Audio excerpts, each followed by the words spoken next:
ভাবি এ মোরগ হবে। ঠিক আছে, ডিমটা 50 টাকা দাম, আছেন কেউ নেবেন একজন? 50 টাকা। হ্যাঁ, এইটা মুরগি হবে আর এইটা মোরগ হবে ইনশাআল্লাহ। ঠিক আছে, কেউ একজন কিনে নেন, 100 টাকা দেন, হাসি খুশি মনে যে দর্শক 100 টাকা দিচ্ছে, দিন দুটো আমি নিয়ে নিচ্ছি দামের জন্য। নেই একজন কেউ? ভাই আসছে নেবে মনে হয়, ও খুব মজাদার লোক, বুঝলেন? সবসময় মনে হাসি থাকে, তাই তো? হ্যাঁ, একটা না দুটো? দুটো।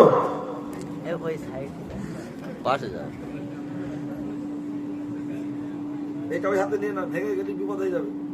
হ্যাঁ, দাম কত দিন? 25। হ্যাঁ, এখন ওই মোরগ আর মুরগি হবে বলিস, আমি ইনশাল্লাহ বলিস, কিন্তু তুই পরে বললে যে হুজুর গ্যারান্টি দেবে। আমার কথা আপনারা কষ্ট পেয়েছেন না? আমি একটু এই টাইপের মানুষ, আমার কথায় কেউ কষ্ট নেবেন না, আল্লাহর রাস্তায় ক্ষমা করবেন।